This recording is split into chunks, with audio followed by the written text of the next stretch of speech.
What's going on, guys? Welcome back to the channel. Today we're going to be installing the Hellwig sway bar. I had one of these on my 4th gen years ago, and it was the single best upgrade I did to the rear end of that truck. It really helped mitigate the rear end hopping all over the place like these trucks are prone to do.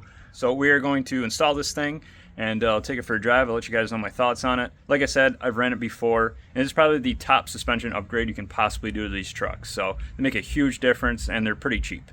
So let's get this thing installed. All right, so first we're gonna put the bushings on this sway bar. Basically, what you get in the package, other than the sway bar obviously, is some hardware, some more hardware, some bushings, and then of course some directions and stuff like that. It's a really straightforward install. So let's put these bushings on first. They do open up. Just spread it open and put it on. It's kind of a pain. They're slippery. It's a good thing.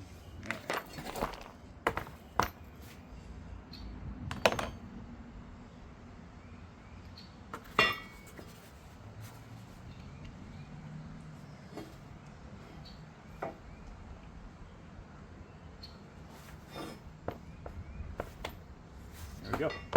Bushings are on. So let's get the old one off. Alright, so first we're going to knock the end links off here. It is an 18mm nut. Now, more than likely, it's just going to spin. So what we're going to do is we're going to take an 8mm wrench and hold the stem just like that.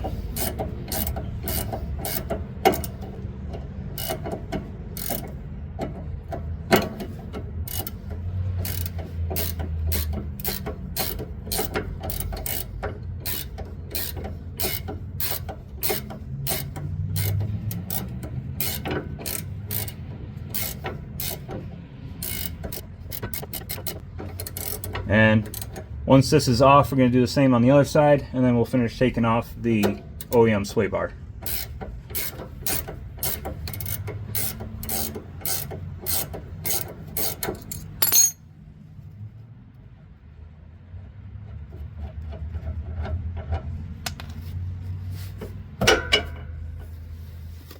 Alright, now for the sway bar mount removal. It's 15mm bolts.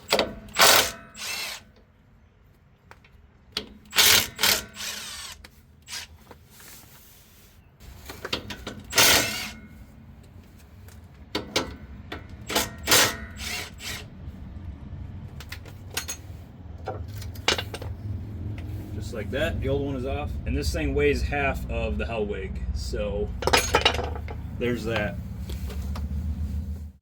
Alright, so grab your hardware. These are a 5/16 Allen. I actually think it's, I don't know, it might be a metric size, not standard, but 5/16 fits pretty tight, and I don't have any metric on me, so we're using 5/16. It's tight enough. It's only like 30 foot-pounds. Get this thing mounted up.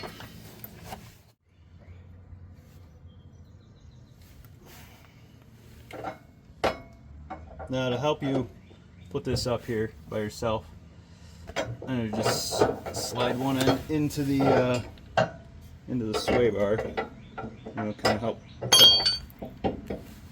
hold it up.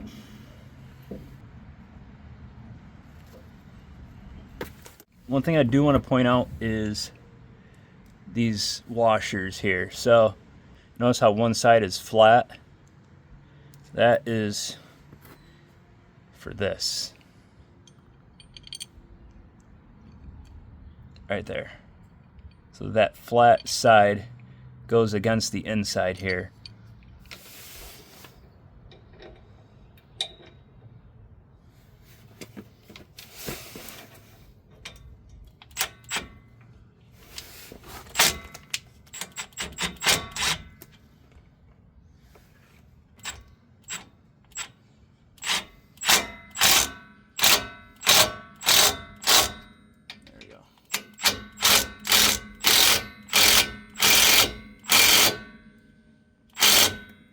Not to go too crazy. Like I said, we're gonna torque these to spec here a little bit. Now, as far as adjustment goes, we've got 3 holes: the outer hole, the middle hole, and the inner hole. The middle hole is going to be like medium stiffness.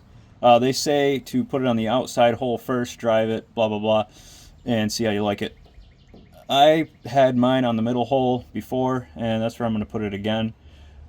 Preference, I like the way it felt, but I would recommend, if you haven't ran one of these before, start off with the the hole that they recommend starting off with, and then move it, see if you like that, and just play with it. So I'm going with the middle hole.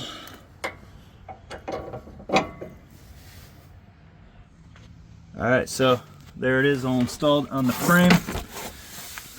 Looks nice. And then last thing we're going to do is put the nuts on the sway bar links and torque these down to 25 to 30 is what it calls for. Do 27 and that'll be it. So very, very easy install. Basic hand tools, and that's really it.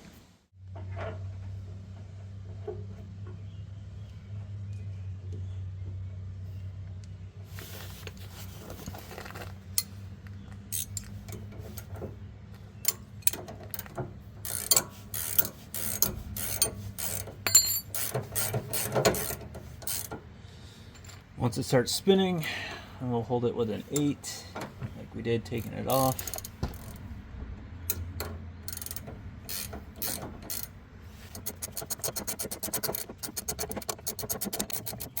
Just keep going until it's tight. That's that. Torque wrench set to 27 foot-pounds.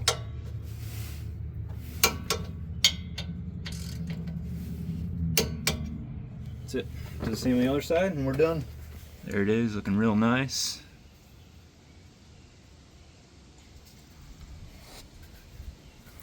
Let's take this thing for a drive. Alright, so quick drive, here we go.